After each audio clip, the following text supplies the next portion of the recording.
Adolf Hitler کا شمار انسانی تاریخ کی سب سے زیادہ متنازع شخصیات میں کیا جاتا ہے۔ اس سے نفرت کرنے والوں کی تعداد اس سے چاہنے والوں سے کہیں زیادہ ہے، لیکن اس کے باوجود تاریخ کا ایک ایسا باب ہے جس سے نظریں چرائی جا سکتی ہیں، نہ ہی اسے نظر انداز کیا جا سکتا ہے۔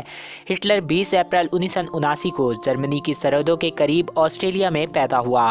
اس کا باپ ایلویس ہٹلر پیشے کے لحاظ سے موچی تھا۔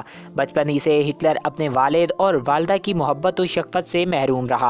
جب اس کی عمر 13 سال ہوئی تو باپ انتقال کر گیا اور اس کے 2 سال بعد ہی ماں بھی انتقال کر گئی۔ 18 برس کی عمر میں ہٹلر آسٹریلیا کے دارالحکومت ویانا روانہ ہوا اور وہ چھوٹے سے گاؤں سے چل کر ایک بڑے شہر میں بے یار و مددگار حالت میں پہنچا تھا۔ اس کے دل میں یہ خواہش تھی کہ وہ آرٹسٹ یا نقشہ نویس بنے، لیکن اس کے والد اور استاذہ کی یہ خواہش تھی کہ وہ فن تعمیر کی تعلیم و تربیت حاصل کرے۔ افلاس نے نہ صرف اسے بلکہ پورے گھرانے کو بری طرح سے گھیر رکھا تھا۔ مجبوراً وہ فن تعمیر کی تربیت حاصل کرنے کے بجائے کبھی کلی کا کام کرتا اور کبھی عمارتی ٹھیکیدار کے ماتحت مزدوری کرنے لگا۔ جسمانی محنت و مشقت سے فرصت ملنے پر ہٹلر پوسٹ کارڈ سائز کے گتے کے ٹکڑوں پر نقشہ کاری بھی کیا کرتا اور انہیں فروخت کر کے اپنی آمدنی میں اضافے کی کوشش کرتا تھا۔ اس نے کمرشل آرٹس کے طور پر ایک چھوٹی سی دکان بھی کھول لی تھی۔ 1913 میں ہٹلر جرمنی سے چلا گیا۔ جب پہلی عالمی جنگ 1914 کا آغاز ہوا تو وہ جرمنی کی فوج میں سپاہی بھرتی ہو گیا۔ جنگ میں جرمنی کی شکست ہٹلر کے خیالی قلعوں کا انہدام ثابت ہوئی۔ اس کے اپنے قول کے مطابق وہ اپنی ماں کی موت کے بعد پہلی بار اس موقع پر دہاڑے مار مار کر رویا تھا۔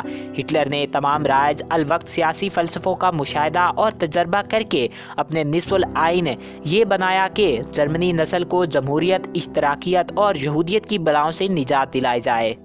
1919 میں ہٹلر نے گائیڈ فریڈس کا اقتصادیات کے مطابق ایک لیکچر سنا۔ فریڈس کا نظریہ یہ اقتصادی یہ تھا: دولت کی 2 قسمیں ہوتی ہیں۔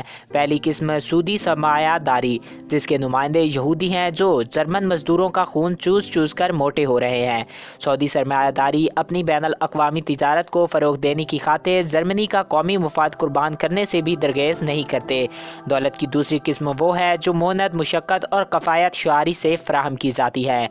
یہودی سود خور سرمایہ داری چالاکی یہ کرتے ہیں کہ وہ مزدوروں کا خون چوستے ہیں اور پھر ان کے انتقام سے بچنے کی خاطر جرمن مزدوروں کو جرمن کے محب وطن دولت مند سے لڑوا دیتے ہیں۔ فریڈس کی جرمن اور ورکرز پارٹی ایک چھوٹی سی جماعت تھی۔ ہٹلر اس پارٹی میں شمولیت اختیار کرنے کے بعد 25واں رکن تھا۔ جلد ہی ہٹلر نے بہت سے غیر مطمئن جرمن فوجیوں کو بھی اس پارٹی کا رکن بنایا اور کامیاب ہو گیا۔ ہٹلر پوری شدت و اشتراکیوں اور جمہوریت کے علم برداروں اور یہودیوں کے خلاف زہر اگلتا تھا۔ جب وہ تقریریں کرتا تو ایک بہت بڑا ہجوم اس کی باتیں سننے کے لیے جمع ہو جاتا۔ اس نے معاہدہ وار ساری دھجیاں اڑا دیں۔ ہٹلر کی دیگر صلاحیتوں کے علاوہ اس کی کامیابی کا ایک اہم راز یہ بھی تھا کہ وہ اس کا اعتراض اور جوش و انتقام لاکھوں جرمنیوں کی دلی کفایت کا ترجمان تھا۔ 1920 میں جرمن ورکرز پارٹی کا نام بدل کر نیشنل سوشلسٹ جرمن اور ورکرز پارٹی رکھ دیا گیا۔ 1921 میں ہٹلر پارٹی کا چیئرمین منتخب ہوا۔ 1930 کے انتخابات میں نازی پارٹی جرمنی کی بڑی سیاسی پارٹی کی شکل میں بن گئی۔ 1932 کے انتخابات میں ہٹلر کی نازی پارٹی کو زبردست کامیابی حاصل ہوئی۔ 1933 میں ہٹلر کو جرمنی کا آئینی وزیر اعظم چن لیا گیا۔ تھوڑے ہی عرصے میں ہٹلر جمہوری ریاست کا ڈھانچہ توڑ پھوڑ کر متعلق آن جنٹرس بن گیا اور اپنے سیاسی دشمنوں کو چن چن کر موت کے گھاٹ اتارنے لگا۔ اس نے قومی تنظیم نو عسکری تربیت کا پروگرام شروع کیا اور 6 سال کے اندر جرمنی کی فوجی قوت کو دنیا کی بڑی بڑی سلطنتوں کی متحدہ عسکری طاقت کے ہم پلہ کر دیا۔ ساری دنیا ہٹلر سے لرز بردام تھی۔ اس نے خون کا ایک قطرہ بہائے بغیر آسٹریلیا کا الحاق جرمنی سے کر لیا۔ ہٹلر نے جب دیکھا کہ برطانیہ اور فرانس جرمنی کو محاصرے میں لینے کے لیے روس کے ساتھ ساتھ باز کر رہے ہیں تو ہٹلر نے پہلے کر کے خونوں روس کے ساتھ پولینڈ کا بٹوارہ کر لیا۔ 28 ستمبر 1939 تک پولینڈ کا دارالحکومت ورسا ہٹلر کے زیر نگین آ چکا تھا۔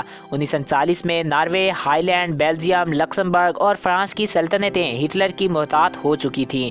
اسی سال ہٹلر نے ہنگری، رومانیہ، یوکرائن، سلویدیا، بلغاریہ اور یونان بھی فتح کر لیا اور اس کے بعد اس نے روس پر بھی حملہ کر دیا۔ ہٹلر کی فوجوں کی گرفتاری اتنی تیز تھی کہ شمال میں لینسگراڈ، وسط میں ماسکو اور جنوب میں یوکرائن اور کریمیا کے بعد کو کاف تک جرمنی فوجیں جا پہنچی تھی۔ تاہم وہاں کا انتہائی سرد موسم جرمن فوج کو راس نہ آیا اور اسے بھاری جانی نقصان اٹھانا پڑا۔ 1943 میں روس نے جوابی حملے شروع کیے۔